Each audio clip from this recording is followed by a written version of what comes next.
Wow, it got lighter in here. Okay, we're going to continue working on the coffee cup here. So the next philosopher we're going to look at is a dude named Voltaire. Voltaire, V-O-L-T-A-I-R-E. And basically your goal on your study guide is to memorize what each of these people came up with, okay? Hobbes, Locke, Baron de Montesquieu, Voltaire. Now what Voltaire is famous for is two things. First of all, a separation between the church and that's Idaho, state, okay? Separation of church and state. So Voltaire came up with this. Sorry, he's writing in 1750. 1750. When's Baron de Montesquieu? He is, shoot, I don't have it on there. But Baron de Montesquieu is roughly about the same time period. But Voltaire said that if the government, say Louis XIV, is Catholic, he shouldn't be able to force everybody else to be Catholic. They should be able to practice whatever religion they want. Lutheranism, Calvinism, Protestantism, Judaism. This even to this day continues to like Islam. The government shouldn't be able to force people to believe in a certain religion or have a state religion. This is why the United States of America does not have a nationally recognized state religion. Okay, if you go to England, they still to this day have the Church of England, but even within there, people can practice whatever religion they want. Voltaire is also famous for this idea of freedom of speech. And if you feel like you're going to forget these images aren't enough, you can write them down. So Voltaire is, you can put this V between that separates church and state. You can put separation of church and state. You also can put freedom of speech. He believed people should be able to say whatever they want, and that exchange of ideas between people talking would lead to better ideas and better forms of science and better forms of creating a better government. Just better overall. The next philosopher we're going to do is a person named Jean-Jacques Rousseau. I'm going to do him in green so you can see this a little bit better. You guys can pick whatever color you want. Jean-Jacques Rousseau. Now, this dude's British. These ones are all French, okay? He's writing in 1755. And Jean-Jacques Rousseau created this thing called popular sovereignty. Now that's a huge word. You can write the will of the people up above here. Will of people.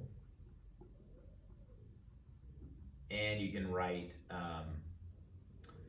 popular sovereignty. Popular sovereignty.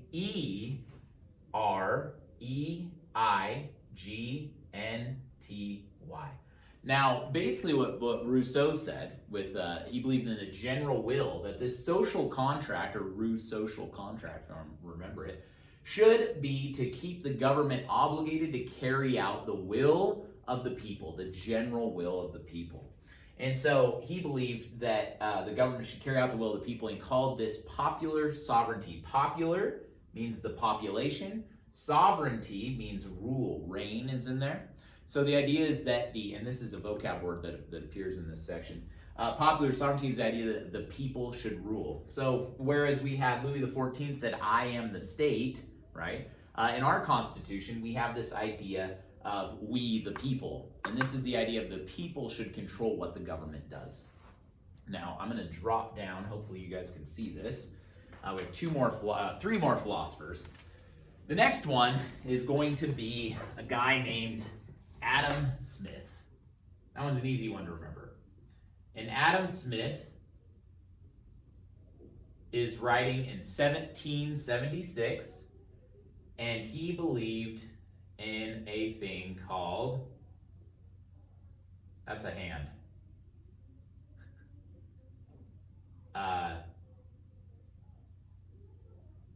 That's another hand. Receiving this dollar. I don't know if you guys can see this. Laissez-faire. Now, laissez-faire is a French word. It's spelled Laissezfaire. But what it just means basically is, sorry, there's two S's. I messed that up. There's two S's in there. What it means is a free market. He believed in a free market. Now, the reason that he believed in this back then is because kings and queens would often do heavy taxes on merchants. And what it would do is crush any sort of businesses that would start up. For example, King Louis the 14th made cotton illegal. So nobody could get cotton. So he was controlling the economy. So people couldn't get cool shirts, and they would import them anyway and steal them into the country. But this issue was that kings were crushing the economy. You couldn't get whatever you want. Imagine if the president's like, hey, we can't have iPhones anymore. Or even recently we had President Trump was going to ban TikTok. That would destroy your social lives. Actually, it'd probably help your social lives now that you think about it. But Adam Smith is writing in 1776, and he says, kings shouldn't control the economy. We should let businesses just exchange things. Today we call this capitalism, although the form today is different than what he talked about. So people use Adam Smith to say, like, this is why corporations should be allowed to do what they want, and it makes jobs and those kind of things. And that's a really complex political issue that I'm not going to dive into. But this idea of capitalism or laissez-faire comes from Adam Smith.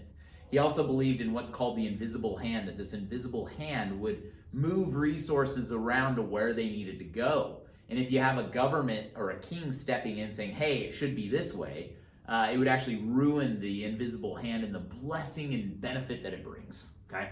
So the next one is Mary Wollstonecraft. And Mary Wollstonecraft was writing before the Declaration of Independence was, before the Declaration of Independence was written. So she's writing 1790. Sorry, after, 1790. And she advocated, you can draw a woman here.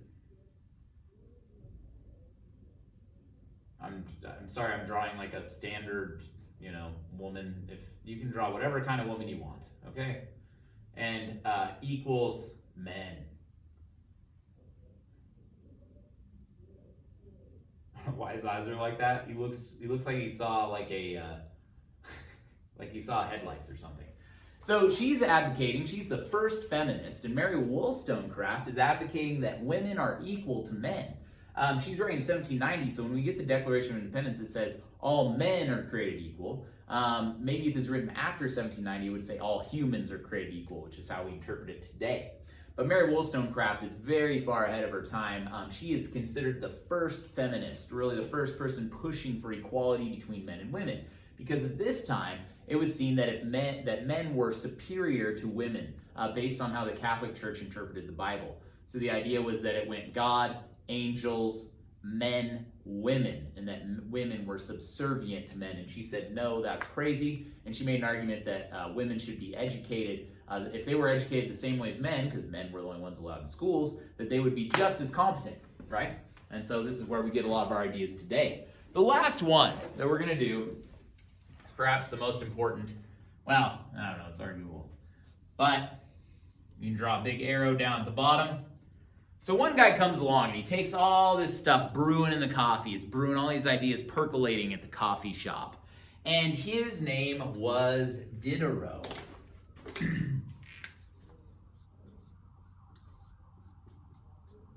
Denis Diderot, or Dennis Diderot. And he came up, you can draw a book in the center here.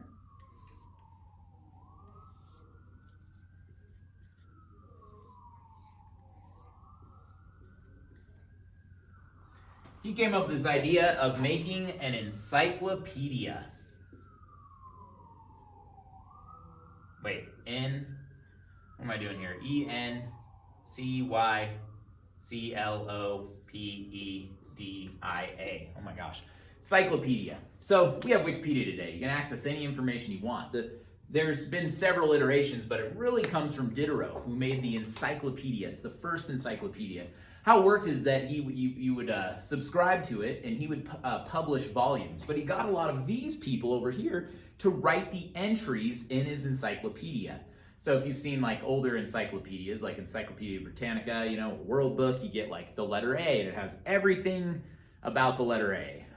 Afghanistan, Argentina, an animal that starts with an A, I can't think of anything. Different words and different cities and different things that have to do with A. Algae is in there, okay? He made that. He came up with it. And the idea was that you had the Bible was used to justify the authority of these kings and queens. But what you could do, and also science, you know, the earth is at the center of the solar system. So what he said is, let's take the idea of rationalism from Rene Descartes, all the scientific revolution, all these new philosophies coming out, and let's put it in an encyclopedia and release it, and it'll be kind of like an alternative to the Bible, where people can use rationalism to determine what's true, not the Bible. Now, wherever you stand on that, that's fine, but that was his idea. And of course, this faced serious censorship. This would take a lot of jabs at the church. It put religion in the same place as astrology and speaking to spirits and witchcraft and stuff in this book, and they would take some jabs at the Catholic Church. So it actually was censored, but then they secretly released it anyway, and it became extremely popular. There was a lot of false things said about it, the same way we say Wikipedia is not reliable when it actually is fairly reliable. But, so this is the first Wikipedia, okay? So this leads to a lot of people who, with the printing press, start reading more. They're able to get a copy of this encyclopedia. They're able to learn all this stuff in one compact, stack of books, okay? And this leads to people becoming educated, and they decide, hey, like, we still have kings and queens. Let's apply these ideas to our government. And the first country that does this very successfully is a little country called the United States of America. Now I'm going to draw another scroll. So the United States of America creates a social contract called the Declaration of Independence. And it says, we're done with King George. We're starting our own country, and it's going to enshrine these ideas of life, liberty, and property, freedom of speech, separation of powers. All these ideas are in the Declaration of Independence and also the Constitution later. Declaration of Independence in 1776, the Constitution 1787, so a few years later, and it leads to America. Now you guys will take, that's my America, USA. This is probably one of the most significant documents in human history and enshrines all these Enlightenment values. I don't want you to think, even though I feel like I've taken some, talked about the criticisms of the Bible and such, I don't want you to think that these people were not Christian. Most of them were. Thomas Hobbes was one of the first atheists, and Voltaire was an atheist, and I'm not really sure about the rest, but it wasn't like John Locke, I know, was a Christian. Okay, so just to illustrate that. So in the United States, obviously has this connection to Christianity as well. Some of our first presidents were Christian as well. But anyway, so that creates the United States. Now, some people take it even further. Okay. And these people come later in about 1781, and they are called, 1789. Whoops. And they're inspired by the American Revolution, and they have the French Revolution, which is where we'll pick up next week. Anyway, those videos were long. I hope your drawing looks great. Let's take a look here.